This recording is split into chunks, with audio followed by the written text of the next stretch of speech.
comment progresser dans son roll down? Alors, on va venir préparer, que ce soit un essuie, une serviette, quelque chose, pour pouvoir faire une petite couche qui va arriver sous les lombaires.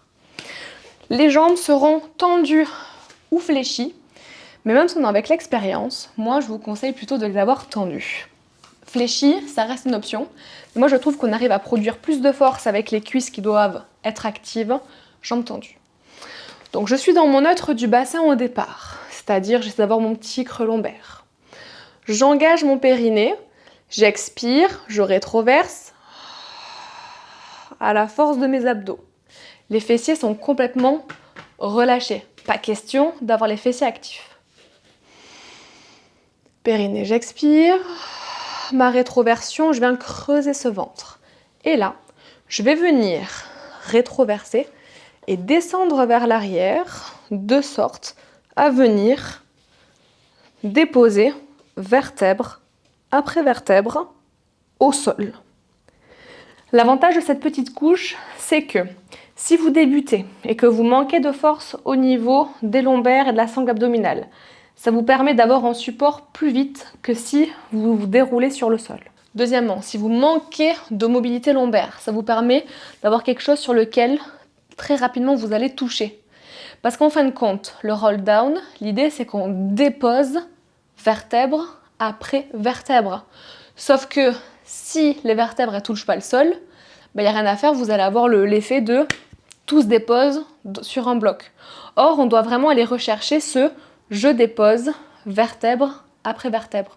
Donc si vous êtes très creusé, que vous manquez de force, que vous manquez de souplesse, que vous manquez de force abdominale parce que vous débutez, eh bien d'avoir cette petite couche qu'à fur et à mesure on peut diminuer en épaisseur, va vous permettre de combler ce manque pour pouvoir arriver à déposer vertèbre après vertèbre sans décoller les talons et sans avoir l'effet des jambes qui se décollent.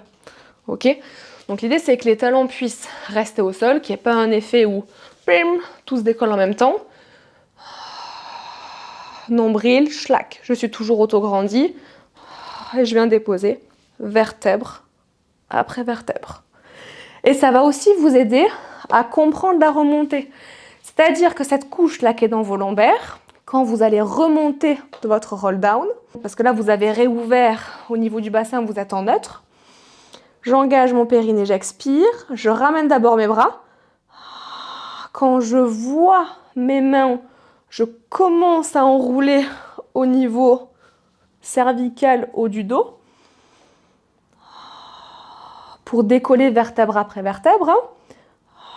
La tête, les vertèbres thoraciques les premières, et puis 2, 3, 4, 5, 6, 7, 8, 9, 10, 11, 12, lombaire. Je reste dans ma rétroversion, c'est Pilates, et j'inspire en venant dérouler à partir de mon bas du dos. Donc de ce Pilates où on reste rétroversé, où je m'avance vers l'avant en gardant la rétroversion, je vais venir réempiler mes lombaires vertèbre après vertèbre à partir du bas du dos. Je remonte, parce que celui-là, il est vraiment hyper important à comprendre, parce que c'est le miroir du shoulder bridge. Le shoulder bridge, on vient rétroverser, et je décolle vertèbre après vertèbre, et je redépose vertèbre après vertèbre. C'est le même, sauf qu'on part en position assise. Et vraiment, l'objectif, c'est de sentir les vertèbres lombaires se déposer et de sentir chaque vertèbre lombaire se décoller. Et c'est ça qui nous permet d'avoir de la force. Donc si vraiment vous avez des difficultés au départ, mettez un support parce que vous allez comprendre le mouvement et vous allez comprendre et vous allez sentir quels muscles s'activent. Et une fois que vous avez compris ça, vous pouvez intégrer le mouvement dans votre cerveau. Vous pouvez gagner de la force, diminuer les couches jusqu'à arriver au mouvement sans aide. D'accord ? Donc, le neutre, je me grandis. J'engage mon périnée, j'expire. Ma rétroversion, pubis vers moi, crête iliaque vers l'arrière. Ça arrondit mon bas du dos. Et là, je continue d'enrouler pour venir déposer vertèbre après vertèbre qui vont arriver sur mon support.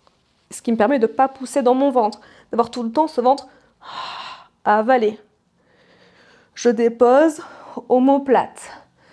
J'inspire. Je suis plus rétroversée. Mes fessiers sont relâchés. Mon bassin s'est réouvert. Bassin neutre. Épaules éloignées des oreilles. J'engage mon périnée. J'expire. Je fais remonter.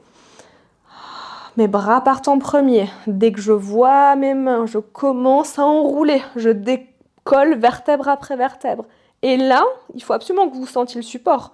Parce que vous allez presser les vertèbres dans le support en ravalant le nombril